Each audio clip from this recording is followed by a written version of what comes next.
थप्पड़ बर्बाद कर सकती है नरेश मीणा की जिंदगी, या फिर एक थप्पड़ से नरेश मीणा बनेंगे गरीबों के मसीहा। नरेश मीणा का नाम आज राजस्थान की सियासत में हर किसी की जुबान पर है। कभी छात्र राजनीति से शुरुआत करने वाला यह युवा नेता अब एक बड़े सवाल के सामने खड़ा है। क्या नरेश जनता के बीच हीरो बनकर उभरेंगे या उनकी राजनीति अब खत्म होने की कगार पर है? यह सवाल उस थप्पड़ कांड से शुरू हुआ जब नरेश मीणा ने देवली उनियारा उपचुनाव के दौरान मालपुरा के एसडीएम को थप्पड़ जड़ दिया था। इस घटना ने नरेश मीणा को सुर्खियों में तो ला दिया, लेकिन साथ ही जेल की सलाखों के पीछे भी पहुंचा दिया। आज भी नरेश मीणा की जमानत की लड़ाई चल रही है और समर्थक दोबारा सड़कों पर है।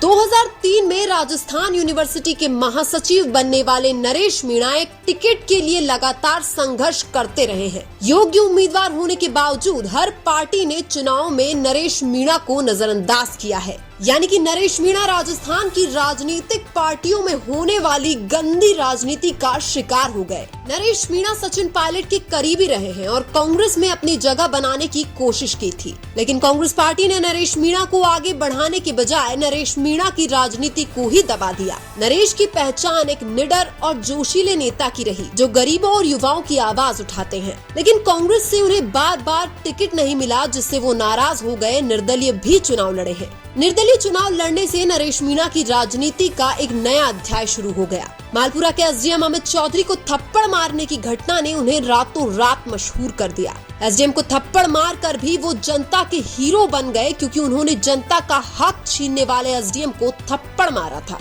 भोली भाली और गरीब जनता की आवाज को बुलंद करना नरेश मीणा की राजनीति का सबसे बड़ा प्लस पॉइंट है। नरेश मीणा ने अपने राजनीतिक जीवन में हमेशा ही असाधारण काम किए हैं। पहले तो नरेश मीणा उस कांग्रेस पार्टी के राजनेताओं से लड़े जिसमें वो लंबे समय से काम कर रहे थे, क्योंकि कांग्रेस पार्टी के ही कुछ नेताओं ने षड्यंत्र के तहत बार बार नरेश मीणा का टिकट काटा था। लेकिन नरेश मीणा कभी भी इतने कमजोर नहीं हुए हैं कि वो किसी के रोकने से रुक जाएंगे। नरेश मीणा आम जनता के लिए सरकार और प्रशासन से भी लड़े हैं, जबकि उसको पता था कि वो इनसे जीत नहीं सकते हैं। लेकिन नरेश मीणा की एक फितरत हमेशा रही है कि वो जनता के साथ हो रही अन्याय के खिलाफ जरूर बोलेंगे, चाहे सामने वाला कितना ही बड़ा क्यों न हो। नरेश मीणा सरकार और प्रशासन के दुश्मन है, जबकि आम जनता के मसीहा है, क्योंकि जब भी कोई जनता का हक लूटता है तो नरेश मीणा खड़े होकर सामने वाले को अपनी औकात दिखा देते हैं। नरेश मीणा को सर्व समाज के युवाओं का समर्थन मिल रहा है। नरेश मीणा की निडरता, साहस और सिस्टम से लड़ना युवाओं को पसंद आता है।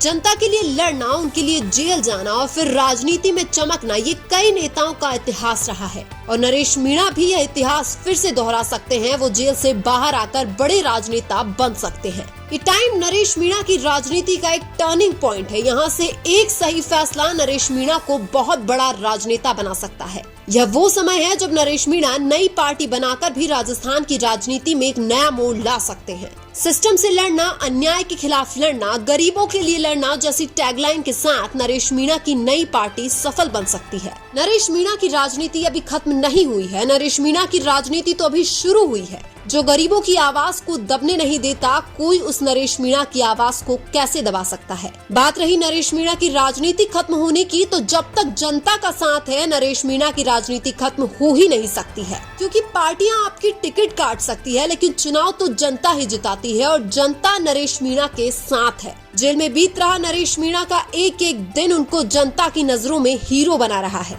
क्योंकि नरेश मीणा उपचुनाव के दौरान समरावता गांव में हुए अन्याय के खिलाफ लड़े थे। इसलिए तो आज भी पूरा समरावता गांव नरेश मीणा के लिए मर मिटने को तैयार है। हालांकि सरकार और प्रशासन ने समरावता गांव की जनता को डराने का खूब प्रयास किया था। समरावता गांव में रात को लाइट काटकर बच्चे, बूढ़े और महिलाओं पर पुलिस प्रशासन ने अत्याचार किया था, लेकिन जिनके साथ नरेश मीणा खड़े हों वो सरकार से कभी डर ही नहीं सकते हैं। भले ही नरेश मीणा जेल के अंदर हो, लेकिन फिर भी उस गांव में इंकलाब जिंदाबाद का नारा हमेशा गूंज रहा है। केवल समरावता गांव ही नहीं, हजारों गांव में नरेश मीणा के नाम से बोर्ड लग चुका है। यानी कि नरेश मीणा की आवाज को सरकार और पार्टियां जितनी दबाने की कोशिश करेगी, नरेश मीणा की आवाज उतनी ही बुलंद होगी। इसलिए नरेश मीणा की राजनीति खत्म नहीं होगी, बल्कि नरेश मीणा जनता के बीच में एक हीरो बनकर आएंगे। लेकिन आपको क्या लगता है, जेल में बंद नरेश मीणा की राजनीति खत्म हो जाएगी या फिर जनता के मसीहा बनेंगे? कमेंट करके जरूर बताएं। वीडियो अच्छा लगा तो लाइक कीजिए और हमारे चैनल मीणा की आवाज को सब्सक्राइब कीजिए। धन्यवाद।